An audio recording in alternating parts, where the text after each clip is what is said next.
O presidente do Tribunal Superior Eleitoral, o ministro Edson Fachin, disse que a Justiça Eleitoral está aberta a cooperações, mas que não aceitará intervenção no processo eleitoral. Essa fala acontece depois que o presidente Jair Bolsonaro sugeriu que as Forças Armadas acompanhem os números na apuração. Colaboração, cooperação e, portanto, parcerias proativas para aprimoramento, a Justiça Eleitoral está inteiramente à disposição. Intervenção, jamais. Chamar agora os nossos analistas, Yuri Pita mais uma vez. E olha quem chegou, Thaís Arbex. Yuri, boa noite. A fala do presidente Bolsonaro, meio que de improviso, deu a entender que ele queria uma apuração paralela. É uma interpretação, ele não usou essa expressão, mas deu a entender que ele queria uma apuração paralela. E isso seria, sem dúvida nenhuma, desmoralizar o que é feito pela Justiça Eleitoral, a apuração oficial que nós temos no país.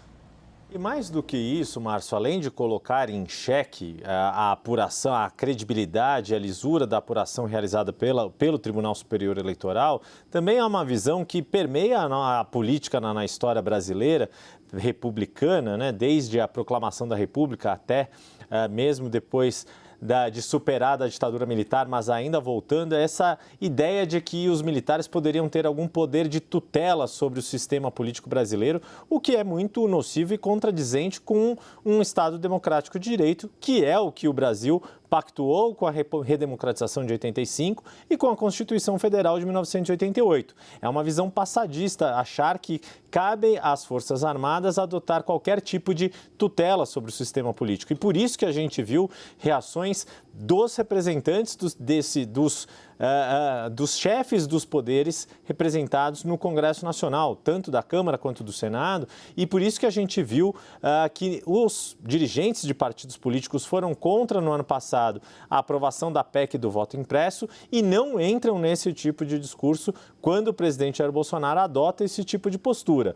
Uma coisa são as Forças Armadas participarem daquela comissão criada pelo Tribunal Superior Eleitoral, que tem participação de diversas organizações da sociedade, da academia, técnicos da Câmara, do Senado, dos partidos políticos, dentro de um ambiente em que todos têm o mesmo papel.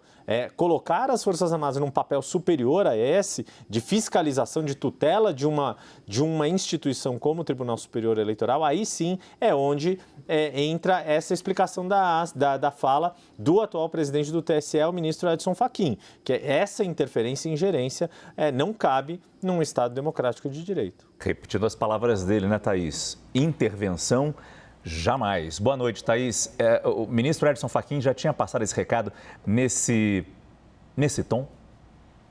Boa noite, Márcio e Yuri, a todos que nos acompanham aqui no Prime Time. Márcio, estamos na sexta-feira e é importante a gente lembrar que a gente começou essa semana com uma reunião conduzida pelo ministro Edson Fachin lá no Tribunal Superior Eleitoral, reunião daquele Comissão de Transparência Eleitoral, em que participou um representante das Forças Armadas. E lá, Edson Fachin já havia dito, em determinado momento da apresentação do representante das Forças Armadas, que as Forças Armadas são instituição de Estado e não de governo. O que ele quis dizer ali?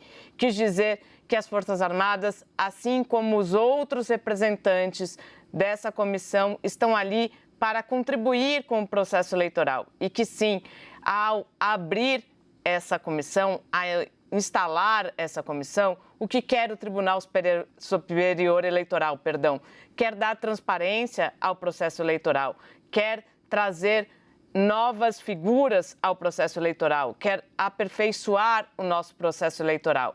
Mas ele fez questão de lembrar que não há como as Forças Armadas atuarem politicamente. Elas são, volto a dizer, disse Fachin, uma instituição de Estado e não de governo. Não estão ali para fazer política, Márcio.